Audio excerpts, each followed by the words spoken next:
Hello everybody and welcome back to World of Warships Legends. My name is Spartan Elite 43 and tonight we've got a double feature in the Kansas. Now, I talk a lot about how awesome the Kansas is. And I'm going to show you guys that, not everything with the Kansas is sunshine and rainbows. In fact, there's actually some pretty big downsides to Kansas that I don't usually talk about because for me, personally, the guns outweigh the downsides of this ship. So, with that being said, let's get into our first game. We're going to be on Greece, and we spawn on the right side. And, unfortunately, it's a carrier game. Now, normally in a U.S. battleship, being in a carrier game is not that big a deal, because the U.S. battleships generally have really decent or very good, sometimes the best, AA in the game for a battleship. And so when you get into these sort of games, you don't even really think about it. You just do what you do and let the carrier decide whether or not he wants to throw away his planes. However, with the Kansas, that doesn't seem to be the case because Kansas struggles mightily to shoot down planes. I don't know why, but it does. It's still got a lot of AA on the ship. You would think that it would be able to shoot down planes, but it just struggles. It really does. Now, I don't remember what the rating of the AA is on this thing, and maybe that has something to do with it. Maybe it's not as good as I think it is, or maybe it's just the fact that when I think about thick ships, I think about things like the California, and it has all the AA in the world. But right off the bat, you can see the enemy carrier is trying to hit the destroyer. He fortunately dodges, but we're taking a look at the cruisers first because you never know when these guys are going to screw up. And speaking of screwing up, we have a Tier 8 Japanese heavy cruiser, the Ibuki. And unfortunately for this guy, he wanders into the center cap and does not pay attention to who has his broadside, namely a Kansas. And if there's one ship in a cruiser that you do not want to give your broadside to, it's a Kansas. Wait for it. Pow! He's gone. That's why you don't give your broadside to a Kansas, especially in a cruiser. Why is that? Well, because the Kansas has the best accuracy of a battleship at Tier 7, or at least it feels that way. I don't know if that's fact or not, but it definitely feels that way. And on top of that, it has 12 guns shooting at your broadside, meaning there's more crap to throw at the wall, meaning there's more likely a chance for some of it to stick. Okay? Then on top of that, while it does have a slightly longer reload, it's 45 caliber guns, meaning they're not traveling as fast as, say, a 50 caliber 16-inch gun, and the rounds are not as heavy as the 16-inch 50 caliber guns fire, say from the Iowa, the Missouri, and the Montana. So what you end up with is a Citadel cannon.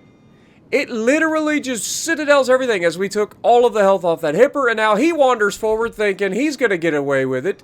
And I hate to tell you, Sunshine, but what are you doing?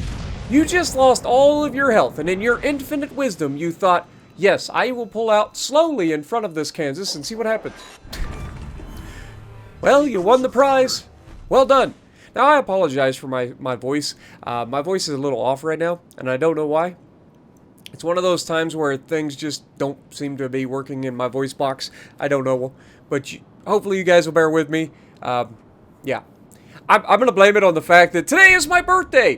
Thank you guys. Well, technically for me, today's not my birthday because I'm recording this at 9 o'clock the previous morning, or the previous night. So, yeah. Not quite my birthday yet for me, but technically, by the time you guys see this, it will be my birthday. And I am officially... Oh my god, that's annoying. He actually got it into reverse just in time to avoid those shells. Now this Massachusetts is going to be a problem. But anyway, to return to my point, since I always do that, I always start talking about something and just completely sidetrack myself and forget about what I was talking about.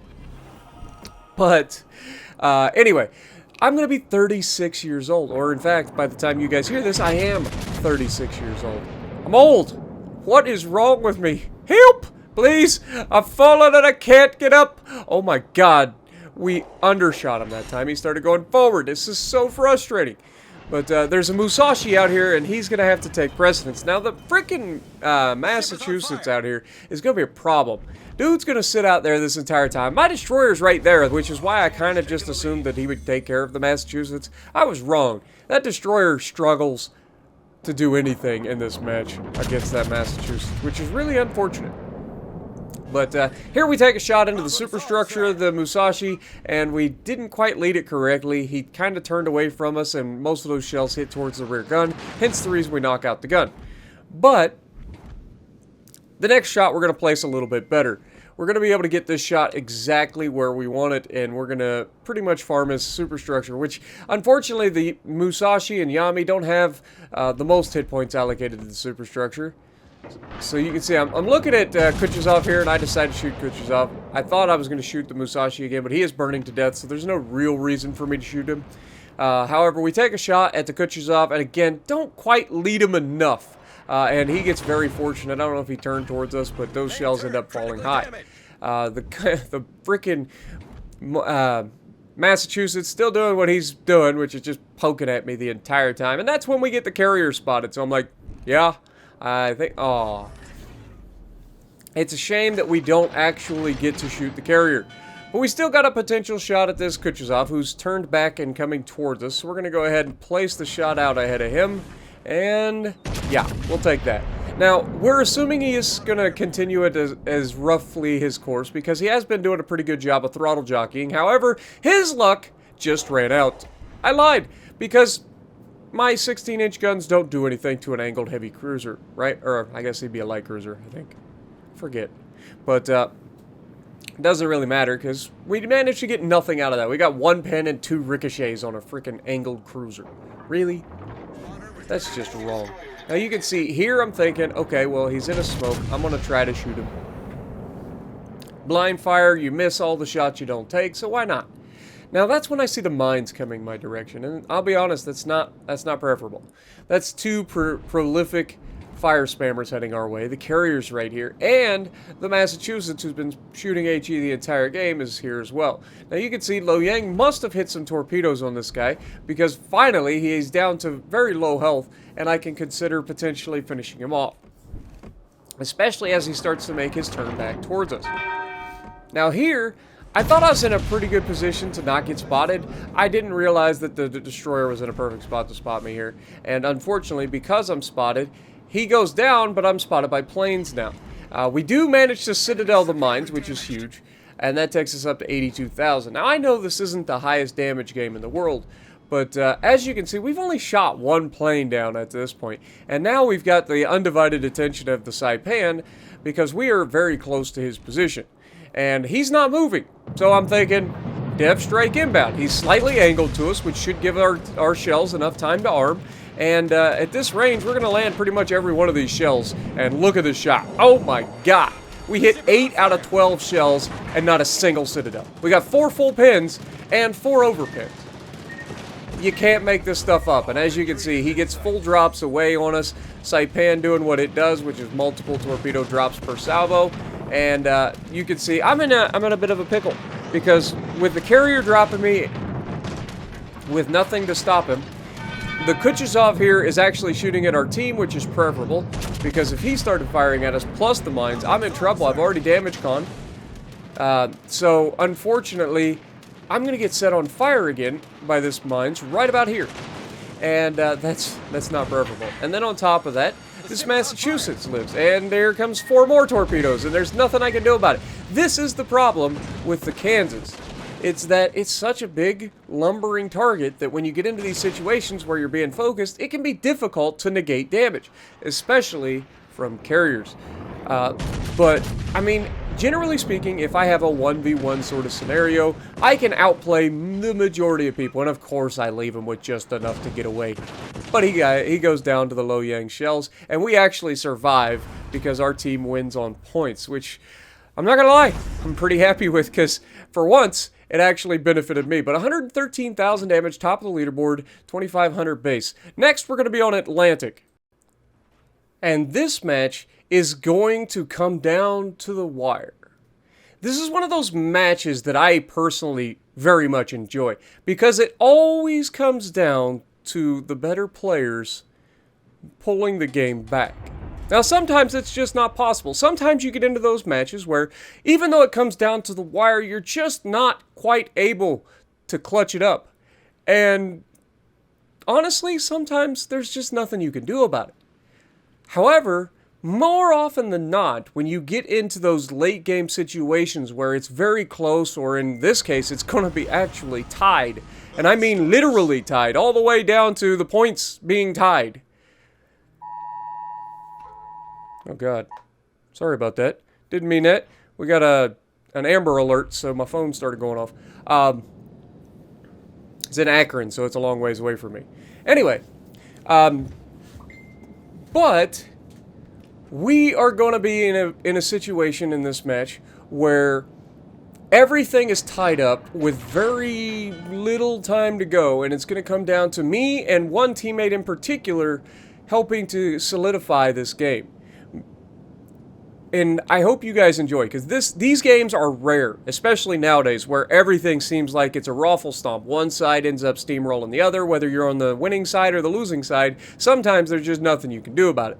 Sometimes you directly influence the steamroll. Like, for me in particular, if I start off a game extremely well, generally it means that it's over in like 6 or 8 minutes, because I just steamroll the enemy. And my team's able to take advantage of it. However, it doesn't always work out that way. Sometimes I'll be up against the majority of the enemy team and get absolutely annihilated, and then I just watch my team crumble. And I mean, that's just how it goes. I try to make certain type of videos for you guys. I try to showcase good videos of great gameplay as best as I can. Oh my god, what is this Belfast doing? Wait for it. Come on, Spartan. Hard to part. Get all guns to bear. Ranging the target. Solution acquired. Wait for it. Shot out. And, oh my god, it looks beautiful. Oh my god, it looks beautiful, folks. Pow! Had to give a little bit of a delay there on that one because we had our guns firing separately. But, oh my god, what was the Belfast thinking? He's like, there's broadside cruiser. I'll take him for 300, Alex. And unfortunately, no. What you get is a Kansas for 5. And your life. You know, seems like a fair trade. You don't always get what you want. But if you try too hard, you just might find that you get what you get. But anyway, back to my tangent that I was on about the way I try to get you guys games. Now, I try to showcase games where I do really well for score most of the time. And then there are games where I showcase skill, whether it be, you know, teaching moments for me or teaching moments where I get my butt kicked, because I do show those as well occasionally. Because I feel like I have 2 jobs as a content creator for this game, and one of them is to entertain. That is the primary job that I have chosen for World of Warships Legends, because I know that I am not the best player. So I choose to entertain everybody, and that is why a lot of people will see me in a game and they're like, oh my god, Spartan's an idiot, what is he doing? He YOLOs in, and then you guys see this on stream all the time too, because I'm trying to entertain. And you know what? Nothing in this game is more entertaining than a battleship captain who puts himself in harm's way intentionally and then overcomes the odds and somehow manages to pull the game out. And I think I do that as well as, if not better, than just about anybody in the game. I managed to put myself into some stupid situations because I am the most aggressive battleship captain player in the world. I believe that. I wholeheartedly believe that I am the most aggressive battleship captain in the world. And so, putting myself into sticky situations doesn't always work out. Now, this is a game where I started to push left. We beat the only person that was over there, and now we get to wrap back around, and look at what I'm going to do next. I'm paying attention to the map. Now, what am I reading when I look at the map? A lot of people wonder exactly what I'm actually talking about when I say I'm reading the map. Well, look at the mini-map. You've got the Flounder and the Dmitry Donskoy over there. They're starting to push forward. There's also another ship further back than I can see. It's another battleship, which turns out to be a Bismarck, I believe. And our team over there One battleship is extremely overextended. He's in a position where he can't defend himself. He's got at least the 3 people in front of him, plus he's got 2 battleships or 3 more battleships and a cruiser there as well to help punch him. So he's not long for this world if he's not careful. Then I've got I got a cruiser and a battleship sitting in the base that haven't moved, and there goes the battleship. Big surprise. He goes broadside on in front of literally the entire enemy team, 3 of which are at close range, and he's dead. Now there's a cruiser there as well who's broadside but kind of trailing into the edge of the map. He's doing the T-Bull shuffles best he can. He's going to try to get out of there and head back to regroup with the team, which is actually the correct choice to make. And you can see I'm actually reading the room. I can't really affect those guys on the right too much, so I'm looking at helping take out these guys. Massachusetts has enough health, so we're going to try to take him, and of course eventually our Massachusetts does manage to finish him. But look what our Massachusetts is doing. He's doing the same thing that Brandenburg just did. Now, I love the Massachusetts, but you cannot put yourself in this position where you're the only thing that's going to be targeted, and you can't angle against everybody. You're driving into a crossfire. And this goes back to the point that I always try to make, which is limit who can shoot you. When I get into situations and I get myself overwhelmed, you'll see that the first thing that I try to do is limit who can shoot me. Now, their Suja ends up killing our Massachusetts, but their Massachusetts tries to avoid the ram, and that forces him broadside, which is perfect for me. And down he goes, showcasing the power that is the Kansas. With that accuracy, like I said, you throw in 12 American 16-inch 45 caliber shells at the target, some of them are going to be troublesome. And generally speaking, a lot of them are troublesome. But you can see we cleared the initial threat of the battleship on my left. That leaves a battleship that was all the way back to back line. He's completely out of play. I don't have to worry about him anytime soon, or at least that's what I'm considering. It looks like he's going to continue around the back of those islands, just like his teammates did. So if he does that, then I am not worried about him whatsoever. Now, I have 2 cruisers to my left that are holding that flank down, but they are against the Wichita that's in the cap. And I have another unknown cruiser that is heading back there to get with that battleship. Now, we have the Bismarck here, we have the Dmitry Donskoy coming, and I am being radioed for help. And I am trying to help. I gotta wait until I can shoot them. I can't lob the island very well until Dmitry shows himself, and I'm like, okay, auto-aim or nothing. You miss all the shots you don't take. Let's see if we can get some to stick. And no, the answer is no, because he turns away from us. The Republic had a great shot on him, so the guy's like, nope, I'm out. And because we auto-aimed, we couldn't see that he was making that turn at the time. So, it's unfortunate. It's one of those times where I really wish that the camera allowed us to go higher. If I could see higher, I could see those shots over the island, and I could place a better shot overall.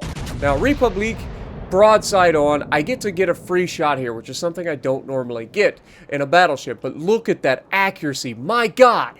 And unfortunately, they still don't do a whole lot. He is slightly angled to us, as you can see on the minimap. He's not a full broadside. It looked good, which is why I aimed for that side bow plating. I was trying to get ahead of that armor belt of his. But unfortunately, our Republic goes down because, again, he's up against the Suja, a Dmitry Donskoy, and the Republic, and we are in the exact same situation now. But we take a shot at the Dmitry, and then we start to turn out and angle for this Bismarck. Now, I know that I'm taking a hit here. Fortunately, we managed to take out the Dmitry. That's a lot of DPM off the board, so we don't have to worry about him. We've managed to keep our health intact for this entirety of this match, and this cruiser has done the right thing. He has turned around and started kiting, which is exactly what I'm planning to do. Keeping a Bismarck outside of his secondary range while I'm being assaulted by the cruiser that's behind me, which we know is a Suja. He's in a great position. He's behind the islands. He's able to keep himself out of trouble. And our cruisers have actually put themselves in a position where one cruiser has YOLO'd into 3 ships again, which is not what you want to do. Now, we take a shot at the superstructure of the Bismarck, and we get a solid result out of it, a little over 5,000 damage, and you can see our cruiser is burning the Bismarck down. Now, the main thing that we're doing here is giving some of our hit points to the Bismarck and letting our cruiser actually get away with not getting obliterated.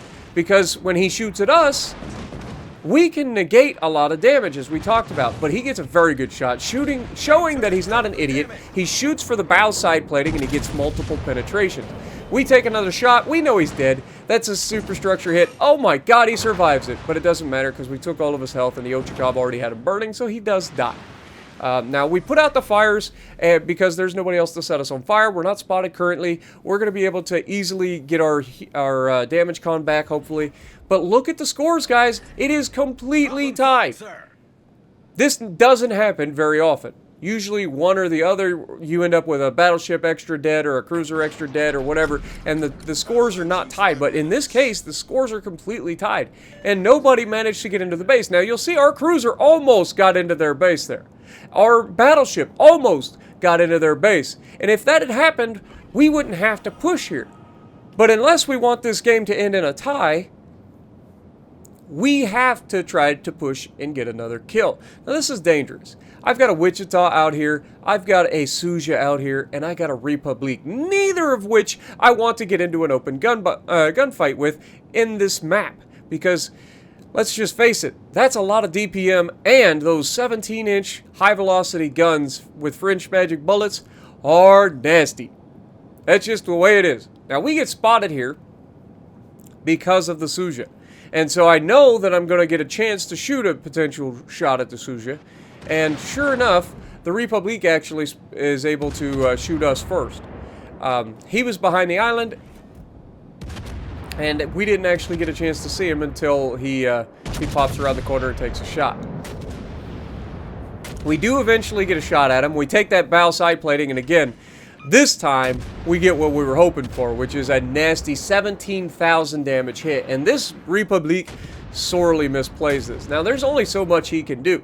He needs to target the cruiser behind me, because if he doesn't get rid of that DPM, we know that French battleships especially are extremely susceptible to HE. Now here, we're not going to put out a single fire. We've got 2 more heals, so we're going to be able to use those heals.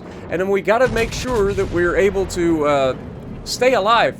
So we don't want to put out a single fire and end up with a triple fire for our trouble. Now we take a shot at the superstructure because he has opened up that angle, meaning it would have been a lot harder for us to get any sort of penetration, so we take what we can get. Superstructure is almost always going to give you something. May not be the best, especially after it becomes saturated, so you may end up switching to HE, and I was actually contemplating switching to HE here, but I knew his superstructure is a lot healthier than most French battleships, so I go ahead and keep the AP loaded because I know that that's damage that he's not really going to be able to heal back. And I don't know how many heals he has, but he's been pretty healthy up to this point. Now, you can see with our turn, we get another 10,000, almost 11,000 damage off the Republique's superstructure there. We get away from the Suja's torpedoes, and you can see the Suja was the one spotting us initially, and has pushed off in front of us and gotten behind the island. It's unfortunate, but the Ochakov has the Republique burning, and I'm going to try to make sure that this Republique does not slip away. And you can see he's taking hits from the cruiser that's to my left as well. We take the shot at the Republique, trying to finish him off, but look at what our cruiser is doing. Our cruiser was shooting at the Republique instead of the cruiser that's right in front of his face, and that lack of putting shots on the guy that's in front of him is actually going to be what finishes our guy off over there. Which means, once again, we're in a situation where they have potential to win this match. They have all the DPM in the world, and it's a Wichita versus a Wichita. And when you're shooting at the Republique, who's already burning and being focused by a battleship, instead of shooting at the cruiser that's right in front of your face, you're giving up the potential to win that fight. Now, this Suja, I'm not even going to lie, this man gets so incredibly lucky for the rest of this match. Like, I don't know what this man was on as far as his luck. Like, I want a piece of that. Now, here, I'm actually going to use a heal, and then I put out a double fire. Now, this actually could have been devastating, and honestly should have been devastating. I knew better. This guy is well within a potential to shoot us with torpedoes.